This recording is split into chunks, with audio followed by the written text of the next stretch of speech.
On va aussi surtout accentuer le débat sur notre programme, sur vos questions et sur la présentation aussi des candidats de la liste, de mes colistiers que j'ai choisis pour leurs compétences, leur motivation, leur capacité à s'investir, qui me paraît la chose la plus importante, parce que se présenter à des élections ou faire des programmes ou des listes de bonnes intentions, c'est à la portée de tout le monde. Mais tenir sur un mandat et à minima 6 ans, parce que celui-ci risque de faire 7 ans, s'il se calme sur les échéances de l'élection présidentielle. Donc c'était une des conditions, moi, pour laquelle je ne serais pas reparti. Donc là, toutes les personnes qui sont autour de cette table ont manifesté leur volonté de s'investir et d'apporter leurs compétences. Voilà, ce qui me paraît primordial. Je vous détaillerai un petit peu le bilan tout à l'heure, avant d'attaquer sur le programme, mais je vais peut-être laisser la parole on commence par Jonathan, si tu veux te présenter. Allez. Bonjour à toutes et à tous, donc je m'appelle Jonathan Schwitt, j'ai 35 ans. Voilà, et ça fait quelques années que je suis installé à Condat. D'ailleurs, voilà, avec mon épouse, on a eu une fille 10 mois après notre installation à Condat. Ce qui fait que voilà, on a appelé notre liste Condat Terre d'Avenir, mais ça aurait pu être Condat Terre Fertile aussi, hein, parce que ça fonctionne assez bien ici. Donc voilà, de profession, je suis hydrologue, donc évidemment, je m'intéresse beaucoup à toutes les problématiques environnementales et particulièrement à celles qui touchent les ressources en eau et les milieux aquatiques. Donc peut-être que je vous en retoucherai un mot juste après. Voilà. Bonjour. Moi, comme je n'ai pas trop l'habitude de parler au micro, donc je vais vous lire ma présentation. Alors, je m'appelle donc Didier Bardot, 66 ans. Je suis marié avec 2 enfants et donc je travaillais chez Dassault Aviation à Mérignac pendant 37 ans. Et ensuite, donc, venu le temps de la retraite, nous avons décidé de déménager en Dordogne pour aider nos enfants et petits-enfants. Toujours très engagé dans la vie associative et communale où nous habitions, notamment comme président du club de handball pendant plusieurs années. Dès mon déménagement sur Montignac puis Condat depuis 2 ans, je me suis investi dans diverses manifestations et chantiers, notamment la commanderie, les courses cyclistes, la fête médiévale. C'est donc toujours dans le but de m'investir encore pour Condat que j'ai décidé de rejoindre l'équipe de Stéphane. Une équipe qui, lors de nombreuses réunions, m'a permis de découvrir des personnes très motivées et très compétentes. Bonjour, Denis Escalera, j'ai 55 ans, j'habite Condat depuis toujours. Je suis marié, 3 enfants. Je travaille aux papeteries de Condat pour l'instant. Et donc voilà, j'ai effectué 2 mandats. Le premier en tant que conseiller, donc je m'occupais principalement de la Jeune 21 et puis après d'autres commissions. Et le deuxième mandat en tant qu'adjoint où je m'occupais des agents communaux, des travaux, différents travaux, voiries, ainsi que faire remonter les problèmes liés aux différents réseaux, Orange, éclairage public, enfin voilà. Et donc voilà, je me représente pour un 3e mandat avec Stéphane. Voilà.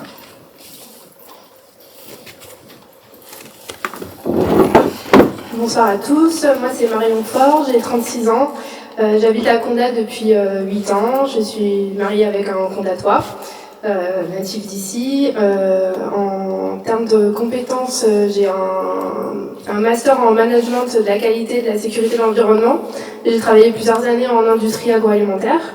Et là, depuis bientôt 4 ans, on a repris l'entreprise avec mon mari, on travaille ensemble. Voilà. Moi, j'ai tout de suite adhéré quand Stéphane m'a proposé de rejoindre la liste, au vu des projets en cours et des projets à développer sur la commune, et avec toutes les compétences et l'équipe dynamique qui est devant vous ce soir. Messieurs, dames, bonsoir à toutes et à tous. Thomas Chiurosas. Alors, je suis chargé de développement territorial pour la démarche Grand Site de France à l'État-les-Airs pour les 35 communes du territoire. où Condat sur Vézère est également engagé. Et je travaille avec Stéphane sur le territoire depuis de longues années, et sur Condat sur Vézère notamment sur les actions pastoralisme de brûlage dirigé, le plan de gestion autour du ruisseau du Colis qui est en train de se mettre en place, et d'autres actions autour des milieux naturels, et puis engagé aussi en tant que président de l'association Commanderie de Condat Conflans Hospitalière depuis la création, réflexion en 2021, création en 2022. Je suis également trésorier de l'association foncière pastorale Libre Le Randal. Voilà, donc tous ces engagements au sein de la commune, et puis voilà, une petite aussi préférence pour tout ce qui est développement territorial, dynamisation et attractivité des centres-bourgs, et la question des milieux naturels aussi. Je suis propriétaire de petites parcelles le long du Colis ou le long de la Vézère, pour ceux qui connaissent, à Gabou Sud. Ça se trouve voilà, vers le cimetière. Je vois, il y a des personnes qui pensent qu'ils sont de Condat et qui me font des gros yeux. Voilà, Gabou Sud, c'est voilà, en face du cimetière, sur le côté, sur le bord de la Vézère. Donc j'aime bien ces petits... Vers le rocher de Bourjaille, tu as quand même quelques terrains. Ouais, exactement. Voilà. Voilà. Et écoutez, je suis très content en tout cas de rejoindre cette équipe, comme vous pouvez le constater, des personnes expérimentées. Stéphane qui est voilà, un maire qui est très engagé sur la commune de Condat, aussi sur le territoire, et qui est souvent demandé aussi pour expliquer tous ces projets qui sont menés, qui sont montés, autant sur la commune que sur le territoire en tant que vice-président de la communauté de communes, et pour Condat, des dossiers, des projets qui sont exemplaires. Et voilà, c'est quelque chose qui m'intéresse, qui m'incite à m'engager à ses côtés, et puis avec des élus aussi sortants qui sont très expérimentés. Il y a énormément d'actions qui sont mises en place à Condat, vous allez le voir, et vous le savez aussi, qui sont vraiment phares pour le territoire, autant sur le projet de la commanderie que sur le projet du pastoralisme, que sur la question du risque incendie, etc., etc. Donc voilà, ça me vraiment motive pour m'engager, et puis avec cette nouvelle équipe au profil différent et très compétent. Voilà, on a un groupe très soudé, et je laisse la parole parce que je peux parler beaucoup.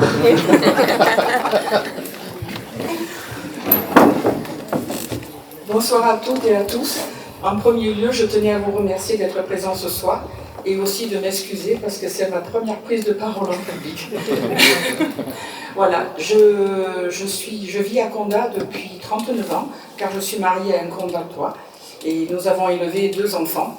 Je suis aussi une retraitée de la fonction publique territoriale, et je suis ravie d'être dans l'équipe de Stéphane, car je suis très satisfaite de ce qu'il a fait dans les années précédentes. Et je voulais vous dire aussi que je souhaite vraiment, c'est difficile pour moi, excusez-moi, je souhaite vraiment participer à cette campagne, parce que j'ai à cœur de valoriser le patrimoine de notre commune, et aussi voilà, je suis émue, pardon, excusez-moi. Et je voulais vous dire que mes compétences à moi, c'était surtout voilà, de l'écoute, du travail en équipe et de la persévérance. Et je suis très prête pour m'engager pour l'intérêt général de la commune. Voilà.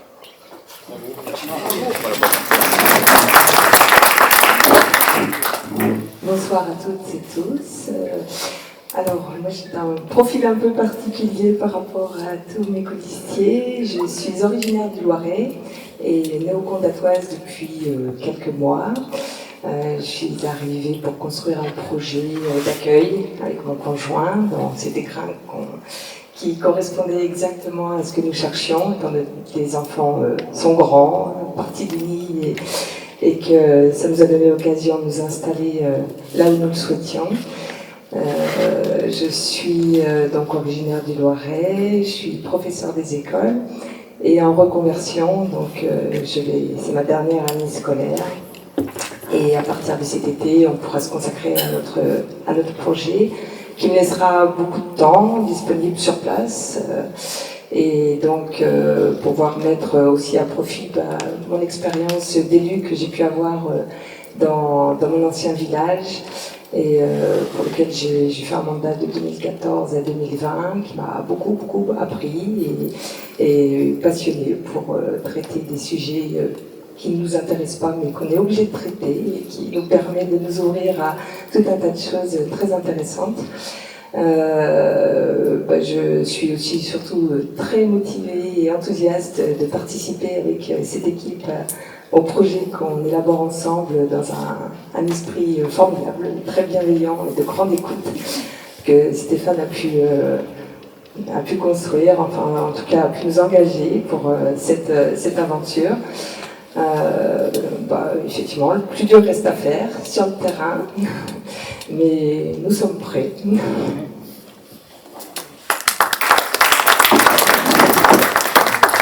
Bonsoir, moi c'est Lacoste Axel, je suis AESH en école primaire et maternelle. Je ne suis pas du tout à l'aise non plus avec la prise de parole, je suis désolée.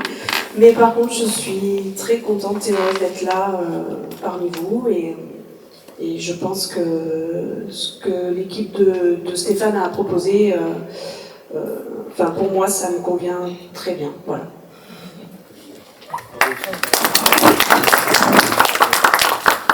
Bonjour à toutes et à tous.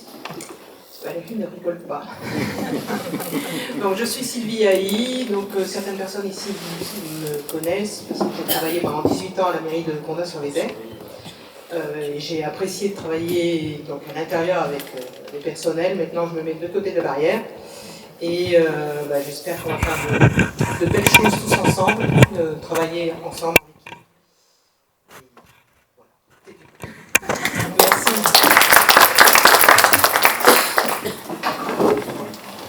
Je serais tenté de dire le meilleur pour la fin, mais j'y crois pas du tout en fait. Donc, je m'appelle Stéphane Outi, j'ai 52 ans. Je suis ouvrier dans une tonnellerie à Saint-Pantaléon, j'habite le bourg de Condat. C'est une maison que j'ai eue en donation par ma mère, qui appartenait à ses parents à elle, à ses grands-parents. Donc, c'est une très vieille maison. Et voilà, je suis très content d'avoir fait le choix, suite à la demande de sa femme, d'être conseiller municipal, j'espère. Voilà.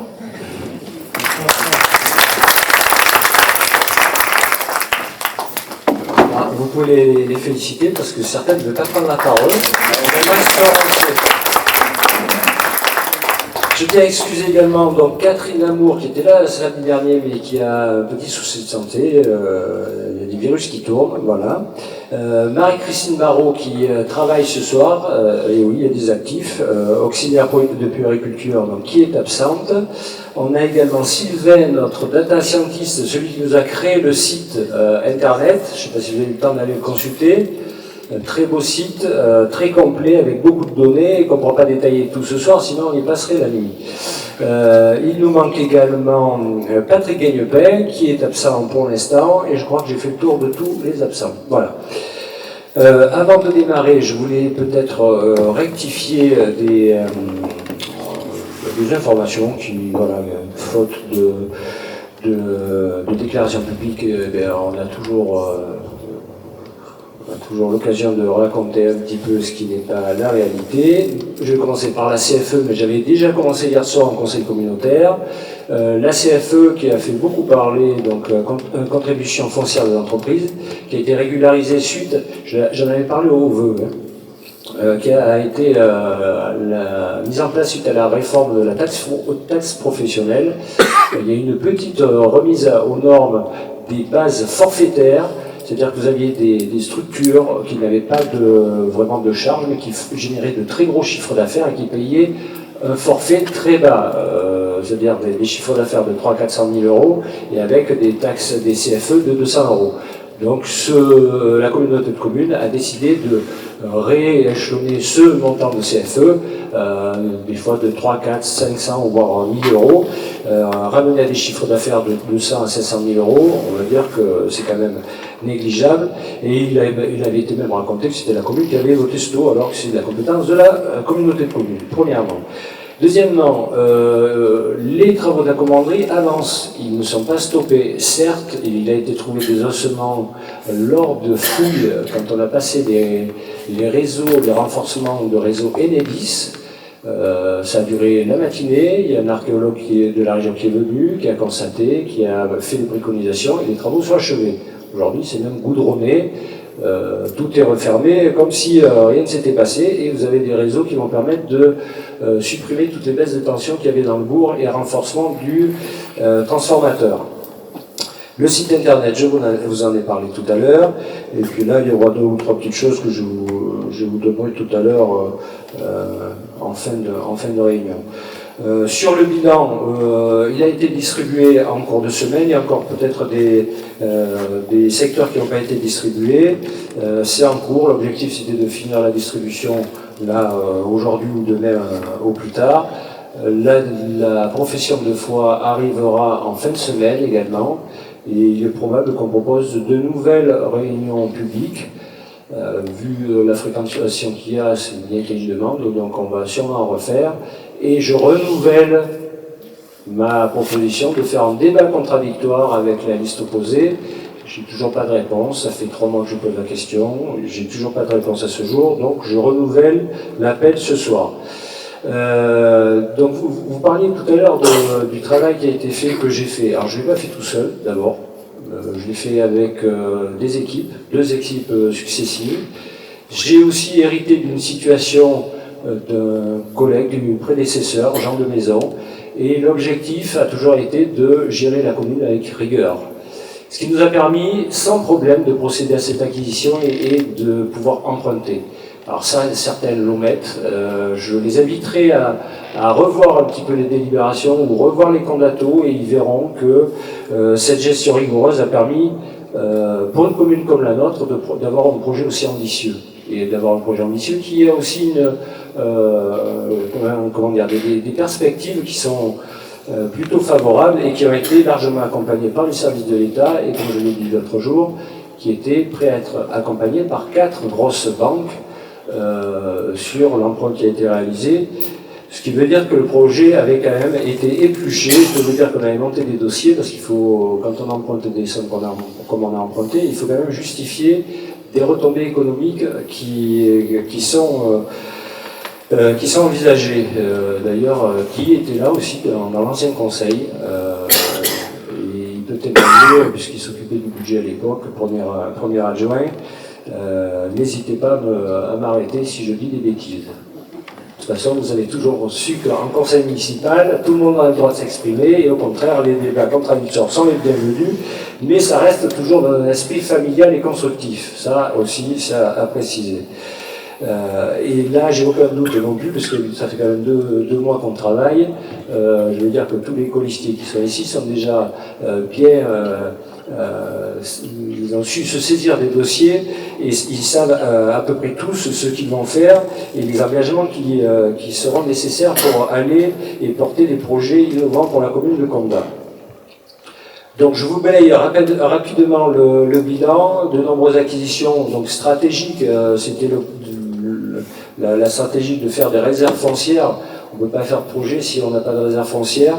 Donc ça a été des acquisitions de parcelles agricoles pour maraîchers, des parcelles constructibles pour accueillir de nouveaux habitants, avec des tarifs plutôt compétitifs, puisque quand on arrive à ressortir des terrains bâtis à 15 € le mètre carré avec les réseaux, je pense que c'est assez compliqué de trouver de meilleures conditions.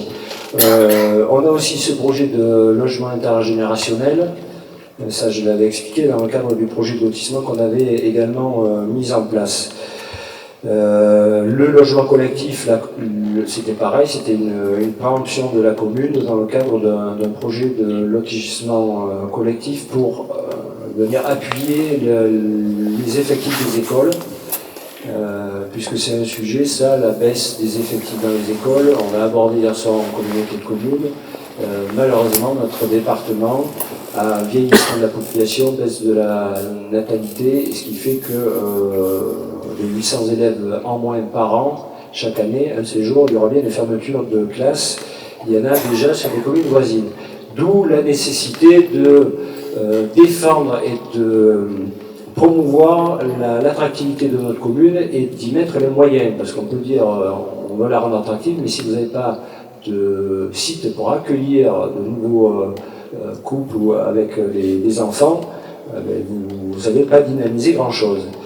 Les périodes d'investissement au cours de ces 2 mandats, on a quand même eu de gros budgets, notamment sur tout ce qui est équipement sportif au niveau du terrain de foot, au niveau d'un local de chasse, modification aussi des chemins ruraux, création de voies communales, sécurisation de la circulation et du carrefour de la départementale 62, assez accidentogène et avec des gros problèmes par rapport aux riverains. Donc tout ça, ça a été géré. Il y en avait pour 480 000 euros.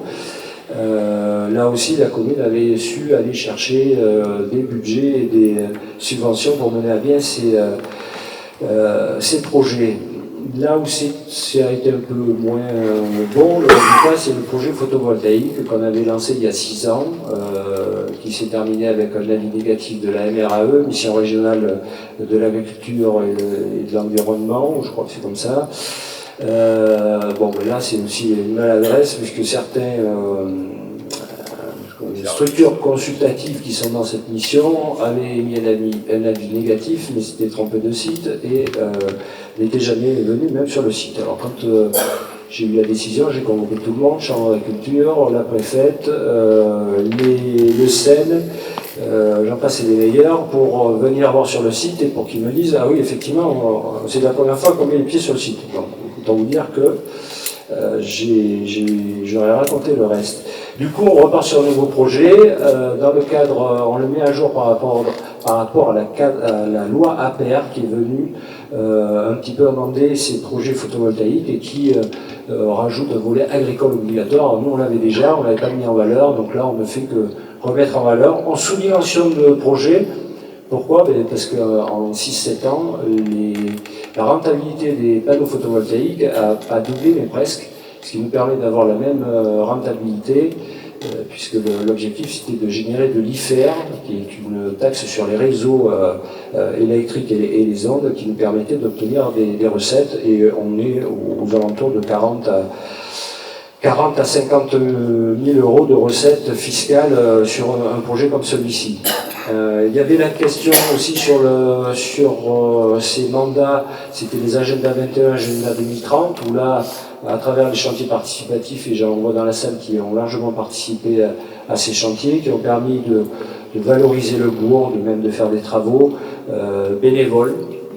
Ils n'ont pas attendu des élections, ces gens-là, pour venir aider la commune, pour donner de leur temps. Donc je les remercie.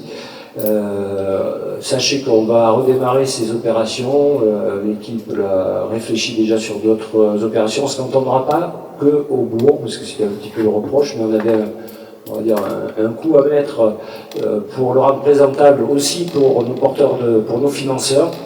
Donc ça a été fait, donc ça redémarrera dans le bourg, mais pas que là. La question de la commanderie, donc là c'est un dossier qui certains nous félicitent, d'autres un peu moins. Donc il faudrait qu'ils me portent, qu'ils nous donnent des arguments un peu plus solides que ceux que j'ai pu entendre jusqu'à présent, puisqu'il y avait quand même des dangers de biens en état de péril. Et ça, c'est la responsabilité de la collectivité et pénale du maire en cas de problème d'accident. L'État nous engage quand même à mener des actions et d'être réactif. Au-delà de la valorisation de ce patrimoine, qu'on nous a largement détaillé, avec un investissement de plus de 5 millions d'euros, 5 millions d'euros donc sur 2 ans de travaux, qui est quand même exceptionnel sur la durée, puisque des travaux comme ça, généralement, on les mène sur 4-5 ans, voire plus. Là, ça sera bouclé en moins de 2 ans et surtout, on a des perspectives de rentabilité. Encore hier, j'ai eu une sollicitation pour obtenir une location des locaux professionnels. Voilà. Avant-hier, c'était un producteur de blé qui nous a contacté au sujet de la relance du moulin à farine. Voilà. Donc, sans même être totalement opérationnel, on a déjà des sollicitations, ce qui me laisse plutôt confiant par rapport à l'avenir, et même envisager d'autres projets qui viendront valoriser l'action qu'on a déjà lancée. Un petit rappel, c'est quand même 2 800 000 € que l'État nous a bien voulu nous confier. Voilà, 800 000 € au titre du fonds vert et au titre de la DETR de la DRAC, on a eu des fonds du département, de la communauté de communes. C'est quand même un taux de financement assez exceptionnel. Même si, alors il faut, bien entendu, pour s'apercevoir, il faut aussi peut-être avoir la volonté de se pencher sur les dossiers. Mais ça, c'est un message que je lance, j'espère qu'il sera entendu par certains. Une autre chose aussi, on parlait d'investissement des élus. Je peux vous dire qu'on s'est investi au cours de ces mandats et c'est de plus en plus compliqué. Mais dès lors qu'il y a de la motivation, on arrive à passer les obstacles et à obtenir des résultats. Donc effectivement, j'étais vice-président de la communauté de communes, mais je suis allé participer à titre bénévole sur des commissions départementales qui nous permettaient d'aborder, et moi le premier, je me suis formé, j'y ai appris beaucoup, sur des dossiers très techniques qui pouvaient aller de forage hydraulique, alors il y a des dossiers que je ne peux pas évoquer, mais de sociétés stratégiques sur le département qui avaient besoin de se développer et en analysant les risques sanitaires, technologiques sur ces sites. Voilà, donc c'est aussi par l'investissement qu'on peut arriver aussi après, derrière, à être réactif sur des projets pour valoriser notre commune. Je crois que j'ai balayé rapidement un petit peu tout ce qui concernait le bilan, mais je vous invite à le lire. On a essayé de le rendre succinct, donc c'est des énumérations, mais je peux vous dire qu'il y a du travail qui a été fait. Même Guy, à l'époque, tu avais travaillé sur le PCS, qu'on va reprendre, qu'on va compléter, parce qu'il y a de nouvelles réglementations qui arrivent. Comment ? Obligatoirement, ce sont les mêmes personnes qui ont les mêmes responsabilités. C'est ça, mais c'est surtout qu'il y a de nouvelles règles qui viennent de tomber avec de nouveaux risques qu'il faut prendre en compte. Et donc tu fais une très belle transition, c'est pour ça aussi que j'insiste sur la qualité de ma liste, des personnes compétentes qui ont déjà des expériences, alors que ce soit Sylvie qui a travaillé au sein de la commune, qui connaît très bien la commune, on ne peut pas dire mieux. Il y a Vanessa qui a déjà exercé un mandat d'adjoint, Béatrice qui a également qui connaît très bien la commune pour s'être investie. Alors je ne vais pas lister tout le monde, mais ici autour de la table, il y a des compétences variées. Thomas, comme il le disait tout à l'heure, on a été un binôme assez efficace. Et normalement, même en septembre, on devrait montrer au ministère de l'écologie pour défendre le label dans le site qui nous a permis de récupérer 15% de dotation supplémentaire en volume sur la DGF, alors que d'autres communes voient leur DGF baisser.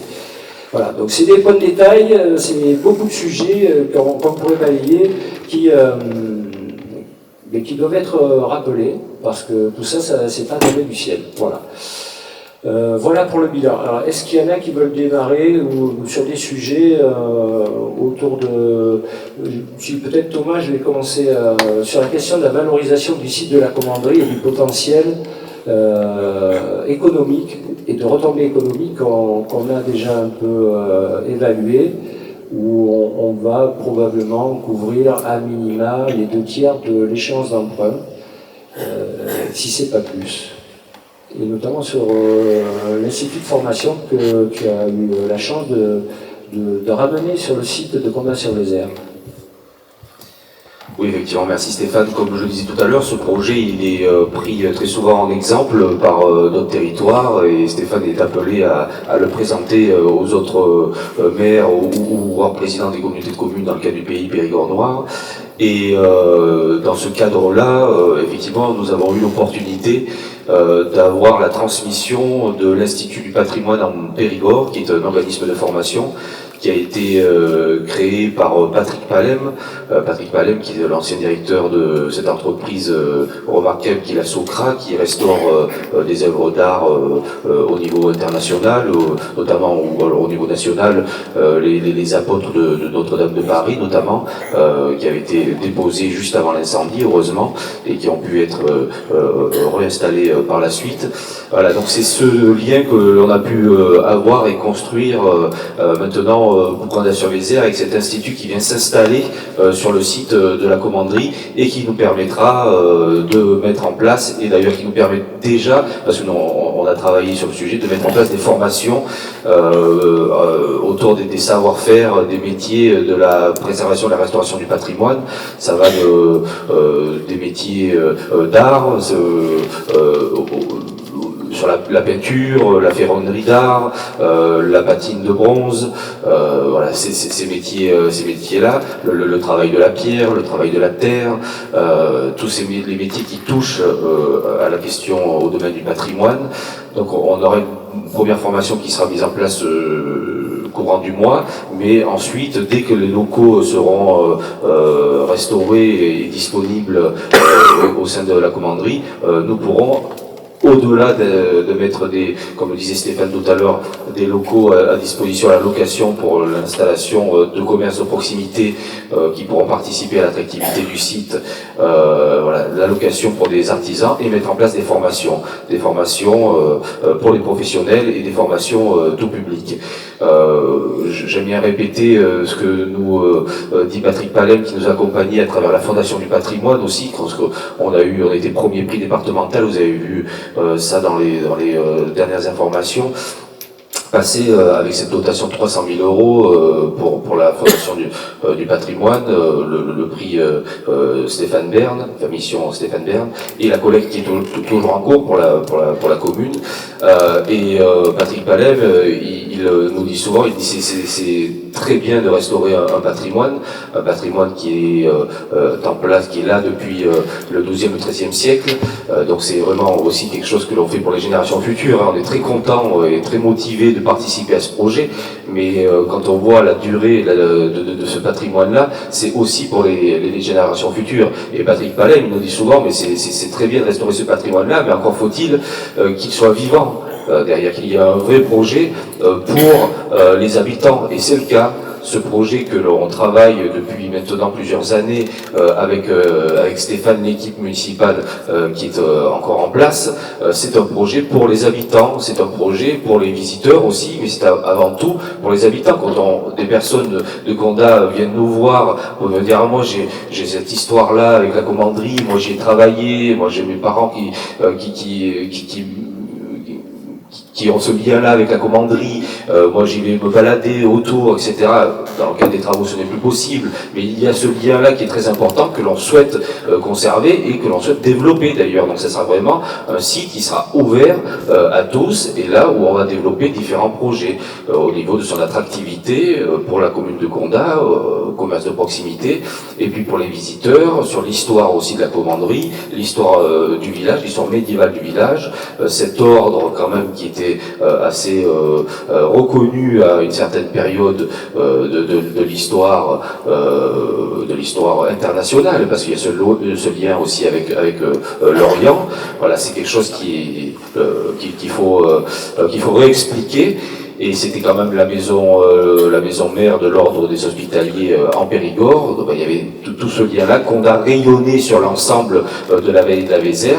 Et on a travaillé toute cette histoire-là et que l'on va reproposer ensuite pour l'attractivité de ce site. Voilà en quelques mots. Merci Stéphane. Je suis obligé de couper.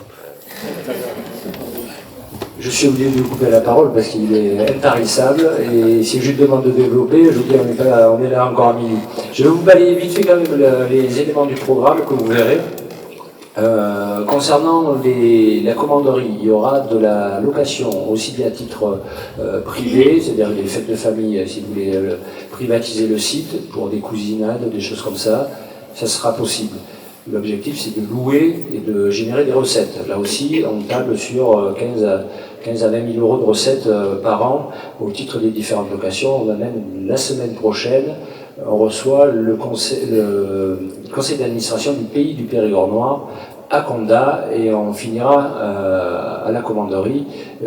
Bientôt, on sera directement sur site, avec un rez-de-chaussée complètement accessible, et en haut des salles modulaires, ce qui permettra d'avoir des réunions de travail et d'accueillir même des stages de cohésion de grosses entreprises pour là aussi générer des recettes. Tout à l'heure, je vous ai parlé de 8 logements locatifs, des terrains constructibles, réfection du terrain de basket Donc ça, je l'ai dit la dernière fois, mais on l'a pas fait volontairement en fin de mandat, parce qu'on nous a dit, ils font des travaux avant la fin du mandat pour se faire réélire. Non. On a les chiffrages, on a posé le sujet, il y a même un sujet qu'il faudra qu'on tranche. Est-ce qu'on met 60 000 € pour refaire le terrain de basket tel qu'il est, ou alors on rajoute 20 000 € de plus pour faire un terrain multisport?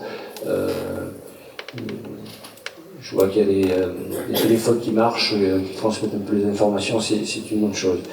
Les espaces de travail partagés aussi. Là aussi, c'est des choses qui sont demandées, parce qu'on est quand même équipé de fibres, et les espaces de coworking, c'est l'anglicisme, que j'aime pas trop, mais c'est des lieux, moi le premier je fais du télétravail, Sylvain en fait, et c'est vrai que c'est des moyens aussi d'échanger, de garder un certain dynamisme dans le bourg. Là c'est pareil, la stratégie c'est de valoriser le patrimoine communal. Alors c'est pas que la commanderie, c'est aussi des bâtiments qu'on avait, un bâtiment là un petit peu désaffecté qui était utilisé comme stockage, qu'on va réhabiliter en cabinet médical ou paramédical, parce qu'on n'a pas été en capacité d'accueillir ou de répondre à ces demandes. Donc ça c'est pareil, on a les devis, la demande de subvention est faite auprès de l'État. Le sous-préfet m'a plutôt rassuré lors de notre dernier entretien sur l'accord de cette nouvelle subvention.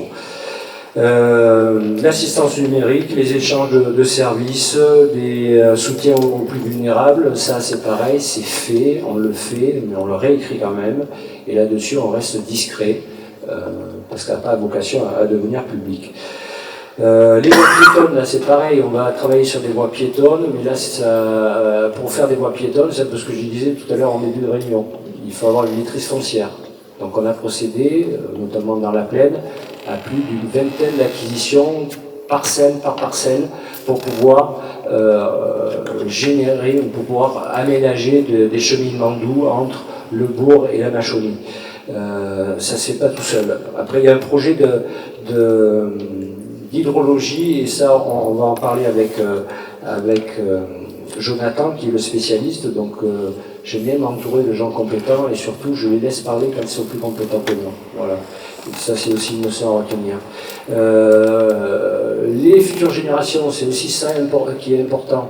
Donc on va mettre en place un conseil municipal des jeunes avec un budget dédié. Ça aussi c'est... Allons dans l'action. Il n'y a pas qu'au moment des élections qu'il faut faire des propositions, c'est tout au long de sa construction de personnes, de citoyens. Et ce conseil municipal des jeunes sera l'occasion de pouvoir aller dans cette démarche. Notre commune, elle a quand même un patrimoine naturel, le Colis, la Vézère, qui est assez bien coté, puisqu'on a évoqué, alors ça c'est un projet, on verra, on y travaillera à un moment venu, mais qui pourrait devenir un cadre de site de tournage de films, une fois que la commanderie, que les échafaudages seront déposés, entre autres, voilà. L'espace muséal, Thomas en a parlé, des aires pour pouvoir accueillir des spectacles. Voilà, donc il y a quand même des aménagements et une vision sur le long terme, voire le très long terme, qui est proposé dans ce projet. Donc vous l'aurez très bientôt, ça sera détaillé. Il ne faut pas oublier que la commanderie, c'est quand même un formidable projet qui va permettre aussi d'accueillir des entreprises, puisqu'on a quand même des touches et deux ou trois projets là, donc bon, ça c'est encore un peu tôt pour vous en parler, pour l'annoncer, mais il y a plusieurs pistes qui se dessinent. Là aussi ça nous conforte dans cette démarche.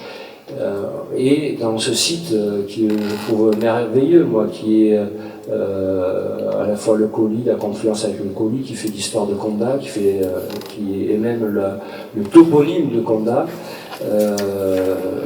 avec le syndicat de bassin-versant de la Vézère. On a rencontré les services de la DDT, service eau, on a rencontré l'OFB, l'Office français de la biodiversité. On avait fait cette réunion publique là, il y a quelques semaines, et on a la confirmation que tout le monde souhaite travailler sur des programmes pluriannuels d'investissement et une stratégie sur le long terme d'autorisation de travaux pour les propriétaires, le syndicat et les collectivités. Voilà. Donc ça, c'est plutôt bon signe. Mais concrètement, quel est l'intérêt de faire cette démarche? Quel est l'intérêt de valoriser ou voire de préserver cette ressource? Ça, c'est Jonathan qui va prendre la parole. Une question avant ton suivant interlocuteur. Il n'y a plus d'offres de restauration ni d'hébergement en combat.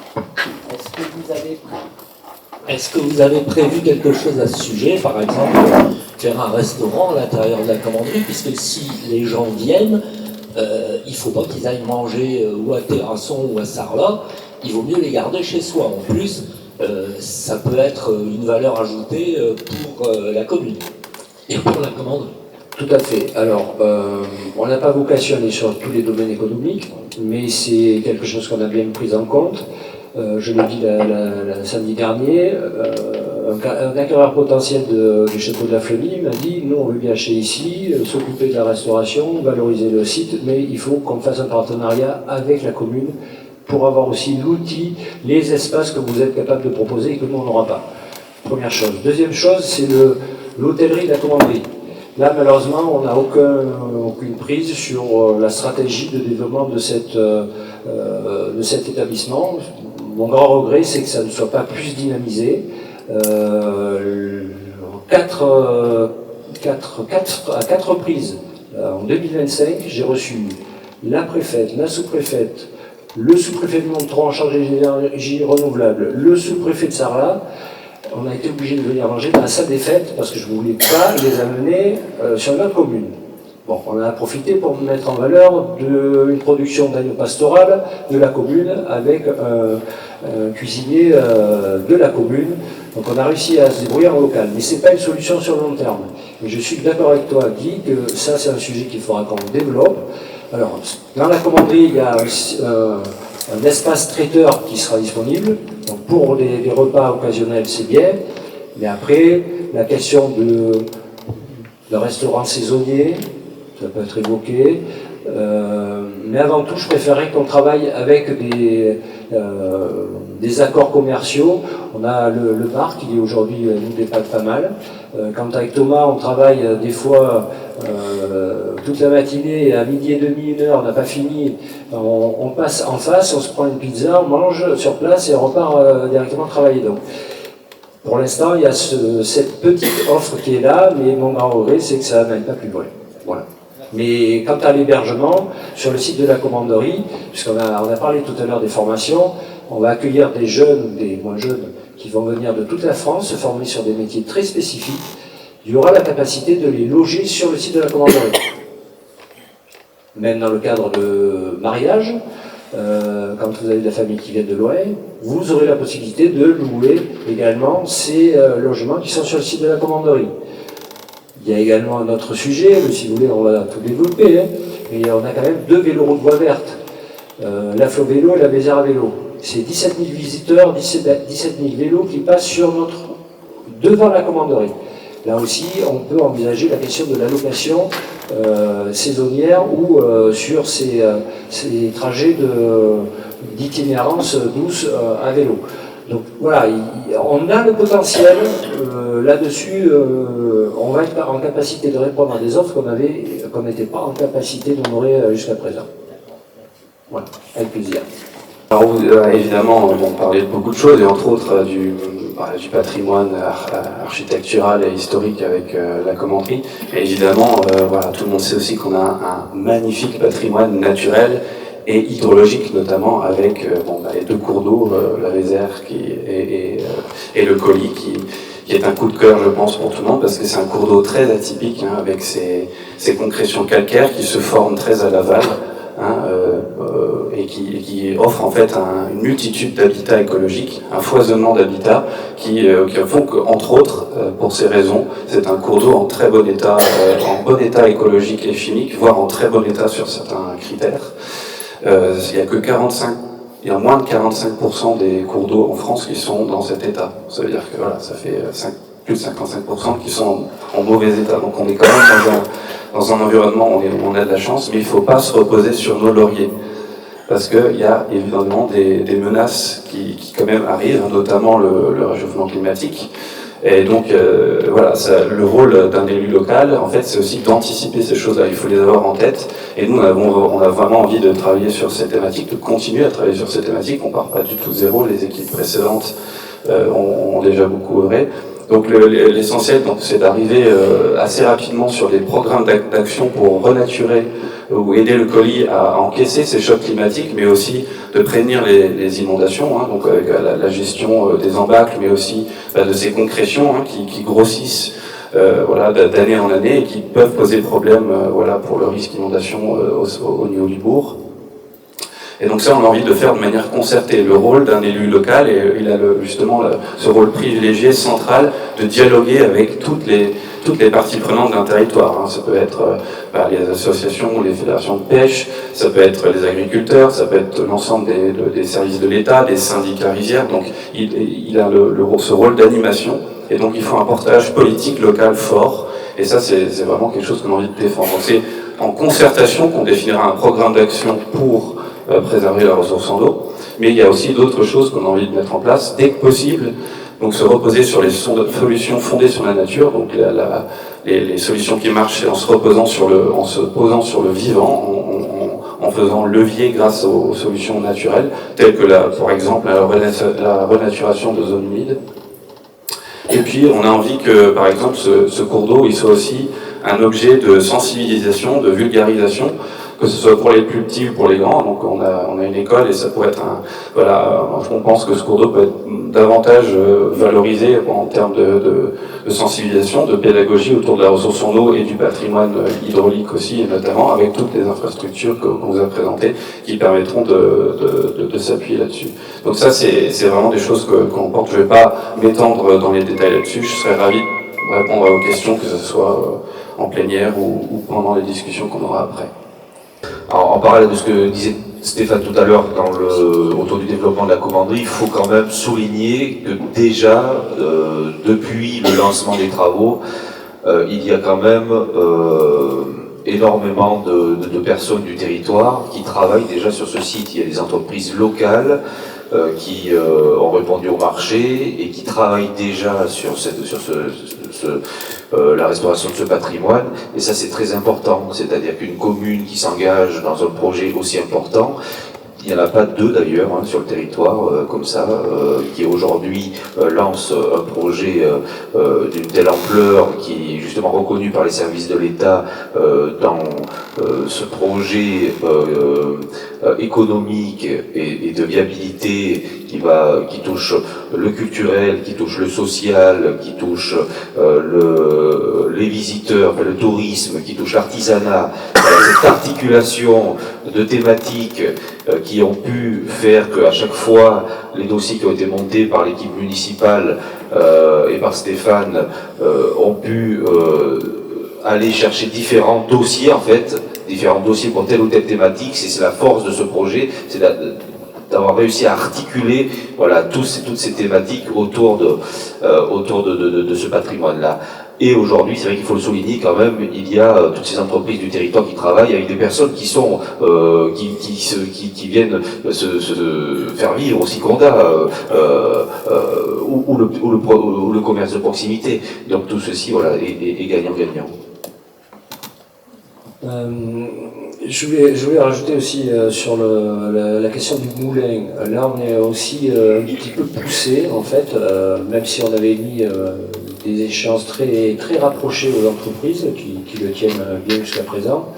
On a déjà une entreprise, un producteur de noix qui nous a sollicité pour travailler sur le broyat de noix avec des essais notamment sur des produits cosmétiques, sur du sablage industriel, sablage doux, pièces à aluminium notamment. Donc ça, le préfet est bien dans 15 jours pour voir ça. Il y a aussi la question de la production de farine. On a déjà 2 producteurs, donc le deuxième qui s'est manifesté là, mais aussi des boulangers, donc 2 paysans boulangers qui veulent venir pour faire des démonstrations. Donc il faut que le moulin soit opérationnel fin avril, début mai, pour qu'on puisse mettre en œuvre des journées autour de cette thématique. Et l'idée, c'est d'attirer ensuite un boulanger sur la commune. Voilà. Donc c'est créer de la dynamique et de l'attractivité pour pour faire de ces investissements un retour et une intégration dans les programmes alimentaires territoriaux qui sont défendus par l'État, portés par l'État et qui s'intègrent sur une stratégie d'autonomie des territoires sur le point de vue alimentaire. Voilà, c'est une question de sécurité civile, être en capacité de nourrir son territoire sans avoir à recourir à des transports qui nous viennent de je ne sais où, du bout de l'Europe, qui ne respectent pas forcément les mêmes normes sociales, ou pas forcément les mêmes normes en termes de produits chimiques, j'en passe et des meilleurs avec l'impact que ça va avoir sur le transport routier. Quand je dis qu'on est même devancé, là hier je vous ai fait passer un mail concernant une demande d'un lycée de 4e qui est à Paris, qui va venir voir le système, tout le système pensé à la fois économique, environnemental, patrimonial du site de la commanderie et qu'on va recevoir en juin. Donc j'aurais donné un accord de principe, on va les accueillir. Donc ce qui veut dire que, voyez, sans chercher, on nous propose d'accueillir, de former des jeunes et même donc là les nouveaux élus. Il faudra même expliquer quel est votre rôle, en quoi une commune peut jouer en matière de valorisation des territoires. Alors, valorisation économique, sociale, environnementale. Donc vous voyez, vous avez du pain sur la table. Est-ce qu'il y a des questions? Parce qu'après je terminerai avec 2 ou 3 petits sujets là, qui me tiennent à cœur aussi. L'achèvement des travaux autour de la commanderie, est-ce qu'il a envisagé une réfection de la route, en particulier la Cabourg, enfin toute la route? Excellente question. Ça fait maintenant 4 mandats que je suis élu. On s'est toujours dit qu'il faudra qu'on refasse la rue de la Cafourche. Et heureusement qu'on ne l'a pas fait. Puisqu'on l'a défoncé là il y a 15 jours. Donc là maintenant on aura tout passé, tous les réseaux. Souvent on dit les communes, et ils bougent, ils font des trous, ils rebougent. Donc là il y a le gaz qui passe, il y a la fibre, il y a l'eau, l'assainissement, l'électricité renforcée pour les capacités jusqu'à dans 50 ans. Voilà. Donc là, à moins que vous trouviez notre réseau, je pense qu'on n'a plus de raison de faire de trous, ni de trous dans la chaussée. Donc on doit pouvoir maintenant envisager sérieusement de faire une belle chaussée qui viendra accompagner le développement global du site de la commanderie. Je te remercie Jean-Jacques d'avoir posé cette question. J'y avais pensé, mais ça m'était sorti de la tête. Tu as bien fait de la poser. Est-ce qu'il y a d'autres questions comme ça?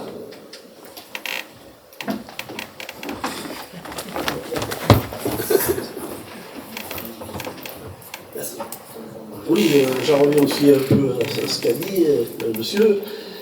Par rapport à la traversée de Condat, c'est vrai que ça commence à se dégrader pas mal. Ça fait des années que bon, là, c'est rafistolé avec du goudron par-ci par-là.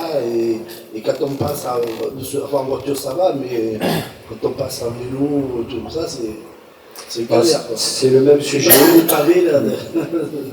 Non, mais tu as raison, c'est le même sujet. En fait, on a des. Alors, il y a deux phénomènes là. Bon, le premier, c'était cette phase de travaux avec des gros engins qui livrent, qui abîment la route plus ou moins. Plus le défaut, enfin le défaut. À l'époque, c'était la mode de mettre des pavés sur les pentes de roulement. Et en fait, on le voit, on a le même problème là sur la bouche d'assainissement. Dès lors qu'on a de la voirie, on va dire matière tendre et des supports durs, au bout d'un moment, ça crée une déstabilisation de la chaussée et les pavés ou se cassent ou font du bruit et après on est obligé de les remplacer, on met du pointe-à-terre mais ça ne suffit pas, donc là on est vraiment, on rapièce le temps que tout soit fait et après on travaille. C'est prévu dans votre programme, non? Alors ça... Pas dans l'immédiat, quoi. Non, on ne le fera pas demain. Ça, non, mais autant vous le dire, hein, c'est une enveloppe de 300 000 €. Hein. Ben oui, mais bon. Voilà, non, mais... C'est de l'argent mieux placé aussi. Je suis d'accord avec toi, mais ça veut dire qu'il faut le prioriser, le placer dans le cadre des demandes de fonds de l'État, donc la DETR. Donc pour 2026, c'est trop tard, mais il faudra le prévoir 2026, 2027 au plus tard. Parce que, honnêtement, j'en ai honte de cette descente, pour être clair avec toi. On ne peut pas faire de l'excellence dans le bourg et puis laisser tout se pourrir autour. On met quand même, malgré tout, entre 20 et 40 000 € par an sur la voirie. Là aussi, les revêtements de l'époque, si tu prends la rue d'Aubasse, Je crois qu'elle a été construite en 1970 et les premiers revêtements qu'on a fait dessus, c'est tout à fait quand j'étais élu, au début 2001. C'est-à-dire que les chaussées duraient plus de 30-35 ans.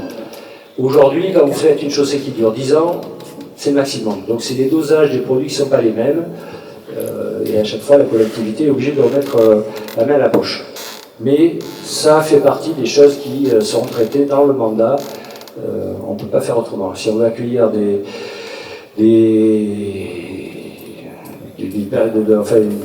la clientèle ou à attirer, on est obligé d'avoir tout l'environnement. Mais on ne va pas se limiter non plus au bourg. Hein.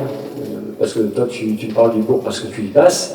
Mais j'ai d'autres remarques sur d'autres secteurs. Donc tout ça, c'est pris en compte, mais ça fait l'objet d'étalement sur les mandats.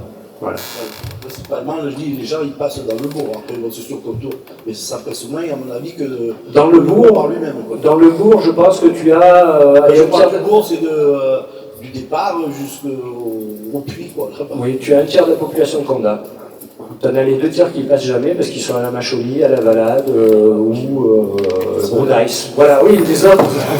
Donc je suis d'accord, mais c'est toujours ça. Est-ce que chez moi, les autres. Non, bon, sérieusement, c'est. Oui, on le prend en compte. Si tu nous invites à boire l'apéro, on viendra plus souvent dans le cours. Oui, là, vous avez fait le... C'est bon, non, ça marche. Quand vous avez fait le réseau, là, tous les réseaux, est-ce que vous avez rompu les tuyaux d'eau? Comment? Est-ce que vous avez rompu les tuyaux d'eau? Non, non, la canalisation, là, elle est en bon état. De la d'eau potable? Pas d'eau potable. Oui, Moi, ce que je trouve bizarre, c'est que l'eau à ma maison, là-bas, je la trouve chaude, l'été. Alors, c'est pas, je comprends pas. C'est un point de vue hygiène, c'est pas très... Alors, malheureusement, ça, on n'y pourra pas grand-chose. Sur les réseaux d'eau, alors, Jean de Maison serait plus compétent pour moi pour le dire, mais ça, c'est le problème des têtes de réseau où, en fait, il n'y a pas assez de circulation d'eau. Et quand vous avez les sols qui montent à 40 degrés, voire plus, là, il n'y a pas de solution. Hein. Malheureusement, et ça va plus loin, parce que tu me dis qu'elle est chaude, il y a des endroits où elle devient... Oui. Il y a des endroits où il y a très peu d'habitat, où là, c'est des problèmes de qualité d'eau qui se posent. On n'en est pas là, puisque on a des compteurs divisionnaires sur le réseau qui permettent de faire des tests, donc là-dessus, il n'y a aucun problème sur ce sujet. Mais malheureusement, ces températures excessives, d'où l'idée de végétaliser aussi les sols ou les surfaces, les plantations d'arbres qu'on a faites, c'était pas pour, c'était aussi pour l'embellissement, mais aussi pour rafraîchir les sols. Plus, si vous prenez 1 degré en tête de réseau et que vous cumulez les degrés arrivez au bout, c'est sûr que ça va commencer à chiffrer. Donc voilà, là il n'y a pas vraiment de solution sur un cas très précis. Mais c'est une problématique. Oui, après le problème c'est que la DRAC, il faut qu'elle nous autorise à enfouir les réseaux. Là, Enedis par exemple nous a dit vous mettrez votre réseau à 40 cm de profondeur et pas plus. Là, il faut arriver à concilier un petit peu tout le monde. Ouais, mais Stéphane, le problème est apparu quand on a changé tous les réseaux d'eau et qu'ils ont passé en tuyaux PVC noirs. Là. Maintenant, dans le bourg l'été, on n'a que de l'eau chaude. Il n'y a plus jamais d'eau froide. Et dès qu'il commence à faire un peu, mais toutes les maisons. Donc on n'est pas nous, de là où j'habite, je veux dire, on n'est pas en tête de réseau, on n'est pas en tête de réseau. C'est que tous les voisins se plaignent qu'on n'a que de l'eau chaude. Alors, je suis content qu'il y ait des élections parce que je la prends au moment des élections. Alors, sachez que déjà, c'est le syndicat, non, mais Bruno a été élu, ça m'étonne. Je l'avais signalé à Jean à l'époque, il m'a dit que c'est pas possible. Donc, je pense que là, on peut en parler avec Jean si tu veux, quand tu veux. Ah, mais je pense que tu devrais lui en parler. Et tu aurais dû lui en parler l'autre jour puisqu'il était là. Je pense qu'il fera des contrôles de température et comme je te dis, vu les contrôles et tous les constructeurs divisionnaires et tous les sondages qu'ils font, ça m'étonne, mais après, à vérifier. J'en parlerai à Jean demain, il n'y a pas de souci. Voilà, il aurait fallu lui en parler directement quand même. J'habite à côté, je confirme. Bon, mais ça, voilà. Ça, c'est malheureusement le syndicat d'adduction d'eau potable qu'il faudrait peut-être interroger. Bon, tant mieux, ça permet ce soir de faire remonter cette problématique. Voilà, il aurait fallu, toi Bruno qui a été élu, c'est dommage de ne pas l'avoir fait remonter plus officiellement à Jean. Sinon, Jean, je lui dirai de te contacter dès demain. Voilà. Est-ce qu'il y a d'autres questions? Oui. Concernant les associations. Oui. Alors, bon, à Condat, pas mal. Oh là là. Oui, parce qu'au fond, ils ne vont pas entendre. Oui, je comprends. Allez, on y va alors. À Condat, effectivement, il y a pas mal d'associations actives, ce qui est très positif. Mais on entend parfois, mais à Condat, il ne se passe rien. Bon, alors, certains se plaignent de ne pas être informés, se sentent exclus. Il y aurait d'un côté ceux qui sont dans les circuits et réseaux et de l'autre ceux qui ne sont pas intégrés. Alors, j'ai entendu déjà que le tort venait des personnes qui ne s'informaient pas bien, mais j'allais dire, pour mettre fin à cette réalité ou à cette polémique, est-ce qu'on pourrait disposer vraiment d'un panneau d'information pour les associations, à un endroit accessible à tous, pour tous, partagé, voilà. Déjà ça. Alors ça, je crois qu'on l'a pas noté dans le programme, mais ça fait partie des demandes, des propositions qu'on a fait dans le conseil. Ça servira aussi pour la mairie. Malheureusement, ça ne solutionnera pas tout. Ça permettra de répondre à une partie, oui. mais ça fait... la réponse. On ne pourra pas nous reprocher de ne pas avoir fait ça. Voilà. Il y a quand même des affichages qui sont faits régulièrement. Il y a des associations très dynamiques à la fois sur les réseaux, sur la presse locale, sur des affichages en bordure de route. Oui, mais ce qui est dommage, c'est qu'il peut y avoir plein de points d'information comme ça. Mais je pense que c'est beaucoup plus efficace s'il y en a un. Tout le monde sait qui est là. Et toutes les informations sont là. Alors c'est vrai qu'on évolue, il faut évoluer avec son temps, mais le panneau qui se trouve à côté des écoles, la règle c'était que toutes les associations, et d'ailleurs on a enlevé les affiches d'associations des communes voisines, parce que la règle c'était uniquement réservé aux associations de Condat. Ensuite on allait au-delà, on a mis des vitrines spécifiques à disposition de toutes les assos. D'ailleurs Condat Animation... Il paraît qu'il en manque deux là. Non, mais les vitrines sont vides, donc... on veut bien mettre des vitrines, mais comme l'animation a une vitrine dédiée où vous pouvez mettre toutes vos informations. Il y avait une vitrine par assaut et il y en a une qui s'est dégradée, mais bon, là on peut aller voir, elles ne sont pas pleines. Hein. Oui, mais voilà, moi je ne parlais pas spécifiquement de Condat Animation, je pense que c'est important général, que... mais le foot à MV1, la chasse... Condat Animation, l'amicale laïque, et après c'était ouvert à toutes les assos. Hein. On est quand même à plus d'une quinzaine d'associations sur la commune. Et alors, justement, je rebondis là-dessus aussi, pour dire que est-ce que ça ne serait pas intéressant aussi d'imaginer, d'impulser une instance de coordination des associations, de façon à ce que les associations puissent communiquer mieux entre elles, s'entraider, éventuellement mutualiser des moyens. Mais pour ce faire, il faudrait un endroit spécifique pour les associations. Quand on a discuté du projet au niveau des associations, justement par rapport au site de la commanderie, de pouvoir intégrer les associations avec une maison des associations. Pourquoi pas créer un forum des associations une fois par an à la rentrée pour présenter toutes les associations présentes sur la commune. Comme ça peut se faire sur des communes un peu plus grandes ou sur un week-end ou une journée, les gens puissent venir rencontrer les responsables de tous les pôles d'associations qu'ils puissent avoir sur la commune. Et il y aura aussi un local dédié qui pourrait être réservé, pas toute l'année, mais en ponctuel pour les associations, pour faire découvrir aux gens sur le site de la commune. C'est pareil, parce que les associations en général, elles ont aussi pas mal de dossiers, d'archives. Où est-ce qu'elles rangent ça? Toutes ces questions-là, ça me paraît quand même très important de favoriser le bon fonctionnement de ces associations. On a été interpellé sur ce sujet, effectivement, depuis ces dernières semaines, et puis d'autres demandes qui sont plus anciennes. Et c'est effectivement une réflexion qui est en cours pour aussi mettre à disposition d'espaces de stockage, d'espaces de rangement. Il y a des emplacements qui ont évolué au fil du temps, d'ailleurs depuis les travaux qui sont en cours. Il y a du matériel aussi qui est stocké à l'extérieur, ou enfin, dans d'autres espaces, ou aussi chez des particuliers, enfin, ou en tout cas les personnes engagées dans ces associations-là. Donc c'est vraiment une réflexion qui va se construire, se co-construire d'ailleurs à l'avenir, enfin on l'espère en tout cas avec vous, pour justement partager des espaces.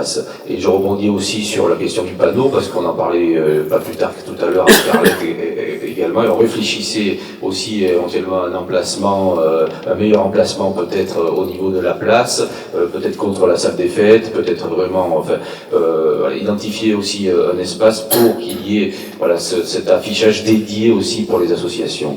Donc c'est un point intéressant qu'on a soulevé aussi tout à l'heure.